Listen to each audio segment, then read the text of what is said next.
Hyderabad Amberpet DD కాలనీలో minor rash డ్రైవింగ్తో బీభత్సం సృష్టించాడు. ఓ వ్యక్తిని తప్పించబోయి బైకును ఢీకొట్టాడు. ఆ తర్వాత పార్కింగ్లో ఉన్న కారును ఢీకొన్నాడు. కారులో మైనర్తో పాటు మరో నలుగురు ఉన్నట్టు సమాచారం.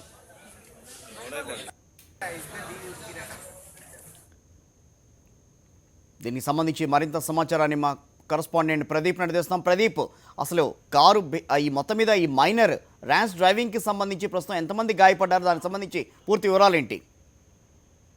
కిషోర్, ముఖ్యంగా హైదరాబాద్ జంటనగరాల పరిధిలో ఎంత పెద్ద స్థాయిలో అవగాహన కార్యక్రమాలు కల్పించినప్పటికీ అటు ర్యాష్ డ్రైవింగ్ కానీ అదేవిధంగా డ్రంక్ అండ్ డ్రైవ్ విషయంలో, మైనర్ డ్రైవింగ్ విషయంలో ఎలాంటి ఫలితాలు రావడం లేదు. ముఖ్యంగా మైనర్లు డ్రైవింగ్ వల్ల చాలా పెద్ద సంఖ్యలో యాక్సిడెంట్లు చోటు చేసుకుంటున్న పరిస్థితి. అదేవిధంగా డ్రంక్ అండ్ డ్రైవ్ కూడా అదే విధమైన పరిస్థితి కొనసాగుతుంది. ఇప్పటికే సంజన అనే చిన్నారి దాదాపుగా నెల రోజులు చికిత్స అనంతరం దాదాపుగా బ్రెయిన్ డెడ్ వరకు వెళ్ళిందన్న వార్తలు వచ్చిన తర్వాత కూడా కోలుకొని బయటికి వచ్చిన ఘటన మరొక ముందే మరొకసారి అదే డ్రంక్ అండ్ డ్రైవ్ లోనే ఈ ఘటన చోటు చేసుకున్నట్టుగా తెలుస్తుంది.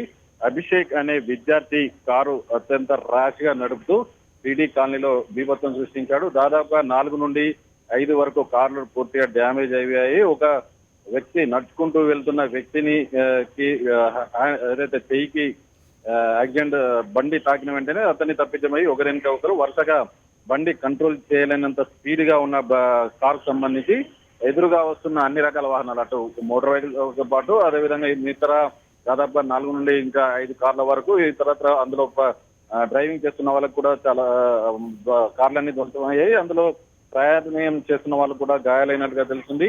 అభిషేక్ ఒక విద్యార్థి, మైనర్, ఎలాంటి డ్రైవింగ్ లైసెన్స్ కానీ కనీసం వాహనాలు నడపడం పైన కనీస అవగాహన పరిజ్ఞానం కూడా లేకుండా అతను డ్రైవింగ్ చేసినట్టుగా తెలుస్తుంది. దీనికి సంబంధించి ఇప్పటికే అంబర్పేట సంబంధించిన పోలీసులు కేసు నమోదు చేసుకొని విచారణ చేస్తున్నారు. అభిషేక్ తండ్రి కూడా ఒక న్యాయవాదిగా ఉన్నట్టుగా తెలుస్తుంది.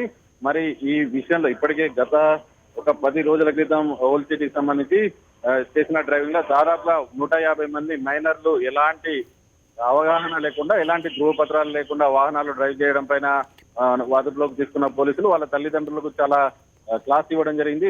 వాళ్ళని వార్నింగ్ ఇవ్వడం కూడా జరిగింది. వాళ్ళకు అవగాహన కూడా కల్పించడం జరిగింది. ఎట్టి పరిస్థితుల్లో మైనర్లను రోడ్డు మీదకి వదలొద్దు, వాళ్ళకు వాహనాలు ఇవ్వద్దు. వాళ్ళు కనుక యాక్సిడెంట్ చేసినట్లయితే ఎదుటి వాళ్లకు ఎలాంటి ఇన్సిడెంట్స్ రాకపోగా కుటుంబాలు రోడ్డున పడే పరిస్థితి ఉంటుంది కాబట్టి అని అవగాహన కల్పించారు. అయినప్పటికీ పరిస్థితులు కూడా మారడం లేదు.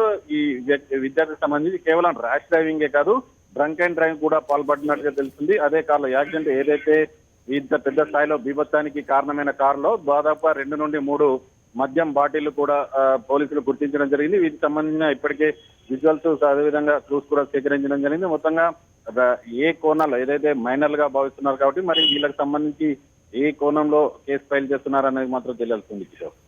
అంటే ఒక మైనర్ కూడా వెహికల్ ఇస్తే మైనర్ పేరెంట్స్ కూడా బాధ్యులు అని చెప్పి పోలీసులు చెప్తున్నారు. మరి ఇలాంటి సందర్భంలో పోలీసులు ఏమంటున్నారు ఈ విషయం మీద?